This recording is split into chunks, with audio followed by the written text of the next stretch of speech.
ఎప్పుడు నేను న్యాచురల్గా ట్రై చేసుకోవాలి ఇన్ ఒక మంత్లో ఎప్పుడు నేను న్యాచురల్గా ట్రై చేసుకోవాలి, ఎప్పుడు ప్రెగ్నెన్సీ రావడానికి ఛాన్సెస్ ఎక్కువ ఉన్నాయి, ఇట్లా చాలా మంది అడుగుతారు అనమాట. సో దీని గురించి నేను ఎక్స్ప్లెయిన్ చేస్తాను. I'm doctor Usha, fertility centre Kukatpally branch. So first of all ఎవరైనా లైక్ పెళ్లి అయ్యి ఫస్ట్ 1 year న్యాచురల్ గా ట్రై చేసుకోవాలనుకుంటున్నారు అనుకోండి. If you're cycle is regular, for example మీకు సైకిల్ ఎవ్రీ 30 days వన్స్ వస్తుంది అనుకోండి, 30 - 14 that is 60th day, around 60th day me ovulation day అనమాట. So 4 days అటు 4 days ఇటు. So from the 12th day నుంచి 20th day తర్వాత మీరు natural గా ట్రై చేసుకోవాలి, ఆల్టర్నేట్ డే ట్రై చేసుకోవాలి. అది సో ఫర్టైల్ విండో ఎప్పుడు మీరు తెలుసుకోండి. ఆ టైంలో మీరు ట్రై చేసి మీకు ప్రెగ్నెన్సీ రావడానికి ఛాన్సెస్ ఎక్కువ ఉన్నాయి. This is the first thing. Second, కొందరు ఓవులేషన్ కిట్ యూస్ చేయొచ్చు అని అడుగుతారు. మీరు ఓవులేషన్ కిట్ యూస్ చేయొచ్చు. ఆ ఓవులేషన్ కిట్ లో మనకు ఒక హార్మోన్స్ అనేది లైక్ వాల్యూ ఎక్కువ, అంటే LH సర్జ్ అంటారు. ఒక LH హార్మోన్ అనేది డిటెక్ట్ చేస్తుంది అనమాట. సో అది LH హార్మోన్ ఎక్కువ ఉన్నప్పుడు మనకి యూరిన్ టెస్ట్ లో పాజిటివ్ వస్తుంది. ఆ టైంలో మనకి ఓవులేషన్ అయింది అనేది మనకు ఒక ఐడియా వస్తుంది అనమాట. That is the second thing. Third, usual గా ఈ టైంలో ఎస్పెషలీ ఆ ఓవులేషన్ టైంలో లైక్ బేసల్ బాడీ టెంపరేచర్ అంటారు, అది కొంచెం ఎక్కువ ఉంటుంది. అది జనరల్ గా డిటెక్ట్ చేయడం అనేది ఇట్స్ డిఫికల్ట్ అనమాట. బట్ యూజువల్ గా ఆ టైం ఓవులేషన్ టైంలో మీకు వైట్ డిశ్చార్జ్ అనేది it is watery kind of discharge ఉంటుంది. And then it is like too stretchy discharge ఉంటాయి. యూజువల్ గా progesterone like post ovulation it is like చాలా థిక్ గా ఉంటుంది. Especially at the around of ovulation టైంలో it will be like stretchable white discharge ఉంటాయి. These are the few things you can find out that you're ovulating at this time అనేది మీరు తెలుసుకోవచ్చు. So ఇట్లా try చేసి కూడా మీకు ప్రెగ్నెన్సీ రాకపోతే మీరు ఖచ్చితంగా ఒక ఫర్టిలిటీ కన్సల్టెంట్ ని అప్రోచ్ అయ్యి ఫాలిక్యులర్ స్టడీ చేసుకోండి. మీకు ఏ టైప్ కరెక్ట్ ఎగ్ అనేది రిలీజ్ అవుతుంది తెలుసుకుంటే ఫస్ట్ ఒక్క సైకిల్ మీరు తెలుసుకుంటే after that you can try for next 3-4 months మీకు 3-4 months మీకు అరౌండ్ ఆ టైంకి మీరు ట్రై చేసుకోవచ్చు. సో ఇదే నేను మీకు ఎక్స్ప్లెయిన్ చేయాలనుకున్నాను. And then I have explain also. Thank you. So natural cycle IVF అని ఈ మధ్య కాలంలో కొంచెం చేసేవాళ్ళు. ఏంటి అంటే న్యాచురల్ సైకిల్ IVFలో ఎవరికి ఇది సెలెక్ట్ చేస్తారు, ఎందుకు సెలెక్ట్ చేస్తారు అని అనుకుంటే, సో కొంతమందికి ఎక్కువ ఇంజెక్షన్స్ అంటే భయం ఉండడం వల్లనో లేకపోతే ఆ ఇంజెక్షన్స్ ఆ బాడీకి సహకరించకపోవడం వల్లనో న్యాచురల్ సైకిల్ IVF అనేది ట్రై చేస్తుంటారు. సో ఈ న్యాచురల్ సైకిల్ IVFలో ఏంటి అంటే ఇంజెక్షన్స్ అనేది ఏమీ ఇవ్వకుండా, అంటే మామూలుగా 10 రోజులు ఇంజెక్షన్స్ ఇస్తారు డేట్ వచ్చిన 2వ రోజు నుంచి. సో అలాంటివి ఇంజెక్షన్స్ ఎగ్స్ పెరగడానికి హెల్ప్ చేసే ఇంజెక్షన్స్ ఇవ్వకుండా డైరెక్ట్ గా ఎన్ని ఎగ్స్ అనేది 18 mm లేకపోతే 20 mm వరకు పెరుగుతాయో చూసుకొని ఆ ఎగ్స్ ని కలెక్ట్ చేస్తారు. అంటే ఆ ఎగ్స్ కలెక్ట్ చేసే ముందర ఆ ఎగ్స్ మెచ్యూర్ అవ్వడానికి, రప్చర్ అవ్వడానికంటూ ఒక ట్రిగర్ ఇంజెక్షన్ లాంటిది ఇచ్చేసి ఎగ్స్ ని కలెక్ట్ చేస్తూ ఉంటారు అనమాట. సో ఇలా ఎగ్స్ ని కలెక్ట్ చేసినప్పుడు 1-2 ఎగ్స్ అనేది ఫామ్ అవుతూ ఉంటాయి. సో అలాంటి అప్పుడు ఏమవుతుంది అంటే ఒక్కొక్కసారి ముందుగానే ప్రిమెచ్యూర్ గా ఫాలికల్స్ రప్చర్ అయ్యే ఛాన్సెస్ అనేది ఉంటాయి. సో అలాంటివి ప్రివెంట్ చేయడానికి యాంటగోనిస్ట్ అనే ఇంజెక్షన్స్ ఇప్పించేసి ఆ టైమ్లీ మనకు కావాల్సిన టైంలో ఆ ఇంజెక్షన్స్ ఇవ్వడం వల్ల తొందరగా రప్చర్ కాకుండా, ఫాలికల్స్ అనేది తొందరగా మెచ్యూర్ కాకుండా టైమ్లీ 12-10 days వరకు ఎగ్స్ పెరిగేదానికి హెల్ప్ చేయడానికి యూస్ చేసుకోవచ్చు అనమాట. సో ఇలాంటివి చేయడం వల్ల ఏమవుతుంది అని అంటే కొంతమందికి ఆ స్ట్రెస్ అనేది తగ్గిపోతుంది. సో న్యాచురల్గా ఎగ్స్ కలెక్ట్ అవుతాయి, దానిని యూస్ చేసుకోవచ్చు. కానీ దీంతో అడ్వాంటేజెస్ ఎలా ఉన్నా డిసడ్వాంటేజెస్కి చెప్తే ఆ ఎగ్స్ అనేది 1-2 eggs కంటే ఎక్కువ ఫామ్ అయ్యే ఛాన్సెస్ ఉండవు. సో ఇదొక డిసడ్వాంటేజ్. ప్లస్ అది ఇంకొకటి ఏంటంటే అవి పంపించాక ఎంబ్రియోస్ అనేది ఫామ్ అవుతాయా లేదా అనేది తెలీదు. ప్లస్ దాంతోపాటు లైవ్ బర్త్ అనేది, అంటే బేబీ ప్రెగ్నెన్సీ అనేది కంటిన్యూ అవుతుందా లేదో తెలియదు అనమాట. ప్రెగ్నెన్సీ పాజిటివ్ వస్తుందా అనేది కూడా ఇంకా తెలీదు. సో ఇంకోటి ఏంటంటే సో ఆ స్ట్రెస్ కంటే కూడా న్యాచురల్ గా ట్రై చేసేకి అవకాశం లేని వాళ్ళకి ఇలాంటివి చూడొచ్చు. కానీ న్యాచురల్ గా ట్రై చేయకుండా నార్మల్ గా ఒక 10-12 eggs ఫామ్ అయ్యి 5-6 embryos ఫామ్ అయితే ఫస్ట్ ప్రెగ్నెన్సీ అయిపోయిన తర్వాత సెకండ్ ప్రెగ్నెన్సీకి కూడా ప్లాన్ చేసుకునే అవకాశాలు ఎక్కువ ఉంటాయి. అదే ఇట్లాంటి ఈ న్యాచురల్ సైకిల్ IVFలో మనకు అట్లాంటి అవకాశాలు అనేది ఉండవు. సో ఈ న్యాచురల్ సైకిల్ IVF యాక్చువల్గా ఎక్కువ అంటే హై రెస్పాండర్స్ ఉన్నప్పుడు, అంటే ఏ చిన్న ఇంజెక్షన్ ఇచ్చినా వాళ్ళు చాలా సెన్సిటివ్గా ఉన్న వాళ్ళకి ఇలాంటి ఇంజెక్షన్స్ అనేది ఇవ్వచ్చు. థ్యాంక్ యూ అండి. చాలామంది కపుల్స్ అడిగేది లేక వాళ్ళకున్న ప్రాబ్లమ్స్తో కామన్గా వచ్చేది ఏంటంటే ట్యూబ్స్ బ్లాకేజ్ అనమాట. ట్యూబ్స్ బ్లాక్ ఉంటే ఏం చేయాలి? సో 2 ట్యూబ్స్ ఏమన్నా బ్లాక్ ఉంటే సో వాళ్ళకి న్యాచురల్గా వచ్చే ఛాన్సెస్ 0. ఆల్మోస్ట్ జీరో అనమాట. దీన్ని మనం ఎలా కన్ఫర్మేటరీ 100% కన్ఫర్మేటరీ టెస్ట్ అనేసరికి అది లాప్రోస్కోపీలోనే తెలుస్తుందండి. లాప్రోస్కోపీలో ట్యూబ్స్ ఓపెన్ ఉన్నాయి అనేది కన్ఫర్మ్ చేసుకున్నాక దాన్ని మనం అప్పుడే రీకాన్యులేషన్ అంటాం అనమాట. ఒక గైడ్ వైర్ లాగా పాస్ చేసి మనం ఓపెన్ చేయొచ్చు. సో ఓపెన్ అయితే వాళ్ళు తర్వాత న్యాచురల్గా కొన్నాళ్ళు ట్రై చేయొచ్చు. లేదు మనం ఓపెన్ అవ్వట్లేదు అని అంటే, సో 2 ట్యూబ్స్ బ్లాక్ ఉన్నప్పుడు ఇంకా లాప్రోస్కోపీలో కూడా కన్ఫర్మ్ అయింది అంటే, సో ఇంకా డెఫినెట్గా వాళ్ళు ఐవీఎఫ్కి వెళ్తేనే వాళ్ళకి ప్రెగ్నెన్సీ వచ్చే ఛాన్సెస్ బాగుంటాయి. సో దీన్ని మనం ఏమైనా ఐవీఎఫ్లో కాకుండా ఇంకేదైనా పద్ధతిలో మనం ప్రెగ్నెన్సీ ప్లాన్ చేసుకోవచ్చా అని చూస్తే, సో లాప్రోస్కోపీలో ఓపెన్ చేసి మీరు ట్రై చేయొచ్చు. కానీ ఇది ఓపెన్ అయ్యే ఛాన్సెస్ చాలా తక్కువ. ఎందుకంటే వన్స్ బ్లాకేజ్ అనేది కన్ఫర్మ్ అయిన తర్వాత usual functional ability of the tubes తగ్గుతాయి అన్నమాట. ఫంక్షనల్ డ్యామేజ్ జరిగినప్పుడు ప్రెగ్నెన్సీ వచ్చే అవకాశాలు బాగా తగ్గుతాయి. సో దీనికి బెటర్ సొల్యూషన్ ఐవీఎఫ్. ఇందులో ఏం చేస్తామంటే ఆడవారి యొక్క ఎగ్స్ అనేది కలెక్ట్ చేసుకుంటాం.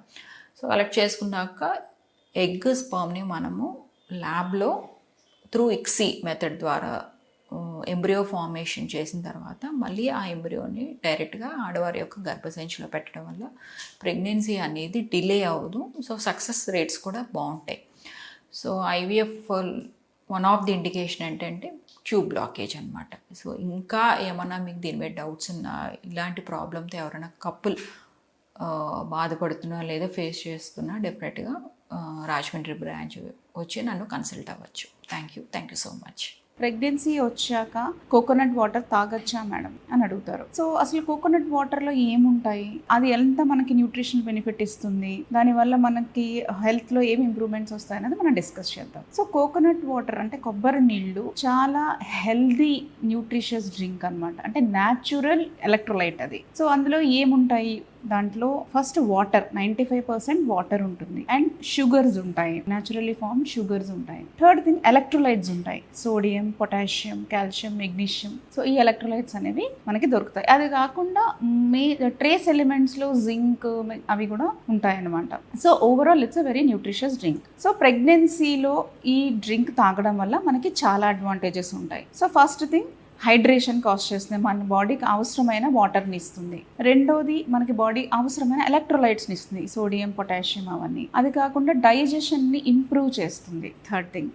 ఫోర్త్ థింగ్ ఏంటి అంటే యూరినరీ ట్రాక్ట్ ఇన్ఫెక్షన్స్ నుంచి అవాయిడ్ చేస్తుంది. ఎందుకంటే హైడ్రేషన్ వల్ల వాటర్ ఎక్కువ తీసుకుంటాము, దానివల్ల కిడ్నీ నుంచి టాక్సిన్స్ ఫ్లష్ అవుట్ అయిపోతాయి. సో యూరినరీ ట్రాక్ట్ ఇన్ఫెక్షన్స్ని అవాయిడ్ చేయడంలో మనకి హెల్ప్ చేస్తుంది. అది కాకుండా మార్నింగ్ సిక్నెస్ ఉంటుంది ప్రెగ్నెన్సీస్లో, ఎక్కువ వామిటింగ్, నాజియా అవన్నీ ఉంటాయి. సో వాటిల్లో కూడా కొంచెం న్యూట్రిషన్ తీసుకోవడానికి అండ్ వాటిల్లో నాజియా తగ్గడానికి కూడా ఈ కోకోనట్ వాటర్ అనేది హెల్ప్ చేస్తుంది. సో దీనివల్ల మంచి బెనిఫిట్స్ ఉన్నాయి. సో ఎంత మాత్రంలో తీసుకోవాలి, మనం ఎంత తీసుకోవాలి కోకోనట్ వాటర్ అంటే around 1 glass per day is sufficient.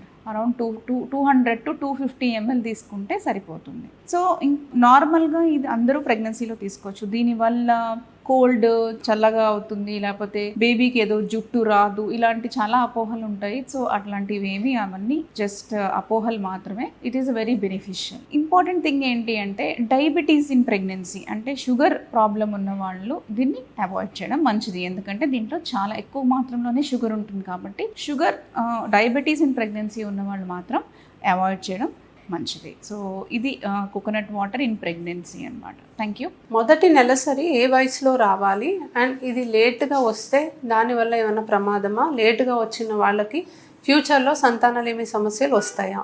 So నార్మల్గా మనకి ప్యూబర్టీ అంటే పెద్ద మనిషి అవ్వడం అనేది 8 సంవత్సరాల నుంచి 13 సంవత్సరాల వరకు ఒక నార్మల్ ఏజ్ అని అనుకుంటామండి. ఈ మధ్య కాలం చాలామంది అమ్మాయిలకి 8 years లోపలే పెద్ద మనిషి అవ్వడం అనేది చూస్తూ ఉన్నాము. బట్ కొంతమందికి లేట్ అవ్వడం కూడా మనం గమనిస్తూ ఉంటాం. సో బ్రెస్ట్ డెవలప్మెంట్ అనేది ఫస్ట్ స్టార్ట్ అవుతుందండి. బ్రెస్ట్ డెవలప్మెంట్ తర్వాత ఫస్ట్ పీరియడ్ అనేది మనం చూస్తాము. సో బ్రెస్ట్ డెవలప్మెంట్ 13 yearsకి కూడా రాలేదు అండ్ ఫస్ట్ పీరియడ్ 15 yearsకి కూడా రాలేదు అన్నప్పుడు డిలేడ్ అని మనం అనుకోవచ్చు. సో లేట్ అవ్వడం అనేది ఎందుకు జరుగుతుంది అనే దానికి వస్తే ఫస్ట్ అండ్ ఫార్మోస్ట్ కాన్స్టిట్యూషనల్, అంటే కొంతమందికి ఏ ప్రాబ్లం లేకపోయినా కూడా లేట్ అవ్వడానికి ఛాన్సెస్ ఉంటాయి. అండ్ యూజువలీ ఇది ఫ్యామిలీలో కూడా రన్ అవుతుంది. సో మదర్లో కూడా లేట్ అవ్వడం, లేట్ ప్యూబర్టీ అని అంటాము. సో ఫ్యామిలీలో సిస్టర్స్కి, మదర్కి అందరికీ ఈ ప్రాబ్లం ఉంది అంటే పెద్దగా వరి అవ్వాల్సిన అవసరం లేదు. మనం వెయిట్ చేయొచ్చు. వాళ్ళకి నార్మల్ గ్రోత్ అండ్ డెవలప్మెంటే ఉంటుంది అండ్ ఈవెన్చువలీ వాళ్ళకి పీరియడ్ వచ్చేయడం అనేది చూస్తూ ఉంటాము. రెండోది మనము హార్మోనల్ ఇంబ్యాలెన్సెస్లో చూస్తాం. సో మనకి మెదడు నుంచి వచ్చే కొన్ని హార్మోన్స్ సరిగ్గా విడుదల అవ్వకపోవడం లేదా మరీ ఎక్కువగా విడుదల అవ్వడం అనేది గమనిస్తాము. ఇలాంటి వాళ్ళల్లో కూడా మనము ప్యూబర్టీ అంటే వాళ్ళకి పెద్ద మనిషి అవ్వడం అనేది లేటుగా మనం గమనిస్తూ ఉంటాం. మూడోది మన న్యూట్రిషనల్ ప్రాబ్లమ్స్, బాగా తక్కువ వెయిట్ ఉన్న వాళ్ళకి లేదా బాగా ఎక్కువ వెయిట్ ఉన్న వాళ్ళకి.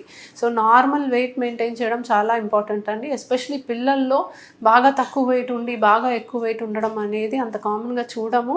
అండ్ ఇలాంటి ప్రాబ్లమ్స్ ఉన్నప్పుడు మనకి ప్యూబర్టీ అనేది డిలే అవడానికి అవకాశం ఉంటుంది. నెక్స్ట్ వచ్చేసి బాగా క్రానిక్ స్ట్రెస్ ఉండడం. సో బాగా యాంగ్షియస్గా పేషెంట్ ఉన్నప్పుడు బాగా స్ట్రెస్ ఉండడం. సో ఇలాంటి సిచ్యువేషన్స్లో మెదడు నుంచి కొన్ని హార్మోన్స్ అనేవి విడుదల అవ్వవు కాబట్టి వీళ్ళకి ప్యూబర్టీ అనేది డిలే అవ్వచ్చు. అండ్ కొన్ని chronic medical conditions, so thyroid problem చిన్న వయసులోనే వచ్చిన వాళ్ళకి, షుగర్ ప్రాబ్లం చిన్న వయసులోనే వచ్చిన వాళ్ళకి, సో టైప్ 1 డయాబెటీస్ చాలా చిన్న వయసులోనే రావడం మనం చూస్తూ ఉంటాం. సో ఇలాంటి క్రానిక్ మెడికల్ కండిషన్స్ ఉన్నా కూడా మనకి ప్యూబర్టీ డిలే అవుతుంది. సో మనకి కరెక్ట్ ఏజ్కి పీరియడ్ రావాలి అంటే హెల్దీగా ఉన్నప్పుడు అది వస్తుంది అనమాట. సో కరెక్ట్ ఫుడ్ తీసుకోవడం, కరెక్ట్ వెయిట్ మెయింటైన్ చేయడం, ఎటువంటి మెడికల్ ప్రాబ్లమ్స్ లేకుండా ఉండడం అండ్ కొన్ని హార్మోనల్ ఇంబ్యాలెన్సెస్ లేనప్పుడు కరెక్ట్ ఏజ్లో పెద్ద మనిషి అవడం అనేది గమనిస్తాము. అండ్ కరెక్ట్ ఏజ్లో పెద్ద మనిషి అవుతే it is a sign of good health అనమాట. సో ఇవన్నీ కారణాలు కూడా మనకి ఎలా అయితే పెద్ద మనిషి అవడం అనేది డిలే అవుతుందో సిమిలర్గా సంతానలేమి సమస్యకు కూడా ఇవే కారణాలు మనం చూడొచ్చు. రెగ్యులర్గా టైంకి పీరియడ్ వస్తుంది అంటే వాళ్ళకి రెగ్యులర్గా అండం పెరిగి విడుదలవుతున్నట్టు అర్థం. సో వీళ్ళకి ఆబ్వియస్లీ ప్రెగ్నెన్సీ వచ్చే ఛాన్సెస్ కూడా ఆబ్వియస్లీ ఇంప్రూవ్ అవుతుంది. బట్ ఎవరికైతే డిలేడ్ పీరియడ్ ఉందో వాళ్ళకి ఏదో ఒక సమస్య ఉంటేనే అలా డిలే అవుతుంది కాబట్టి అవే సమస్యల వల్ల ఫ్యూచర్లో సంతానలేమి సమస్యలు కూడా వచ్చే అవకాశం ఉంది. సో లేట్ అవుతుంది పీరియడ్, ఫస్ట్ పీరియడే లేట్గా వచ్చింది అంటేనే ఏదో ప్రాబ్లం ఉంది అని మనం అక్కడే గమనించుకోవచ్చు. దానికి తగ్గట్టుగా మనం ట్రీట్మెంట్ వాళ్ళకి ప్రొవైడ్ చేస్తే ఫ్యూచర్లో సంతానలేమి సమస్య కూడా రాకుండా ఉంటుంది. సో ఏదైతే కారణం వల్ల లేట్ అయిందో అదే కారణం వల్ల వాళ్ళకి ఫ్యూచర్లో ఈ ప్రాబ్లం వస్తుంది కాబట్టి ముందుగానే మనం it's a first sign, it's a warning sign అని అనుకోవచ్చు. సో అప్పుడే మనం ఆ పేషెంట్ని ట్రీట్ చేసి ఫ్యూచర్లో సంతానలేమి సమస్య రాకుండా కూడా మనం కాపాడుకోవచ్చు. సో ఏ టైంలో పెద్ద మనిషి అవ్వాలి అని మీకు తెలిసింది కాబట్టి ఒకవేళ లేట్ అవుతే ఖచ్చితంగా ఒక గైనకాలజిస్ట్ని సంప్రదించండి. ఏ కారణం వల్ల లేట్ అయిందని తెలుసుకొని దానికి ట్రీట్మెంట్ తీసుకుంటే ఫ్యూచర్లో కూడా ప్రాబ్లం రాకుండా ఉంటుంది. Thank you.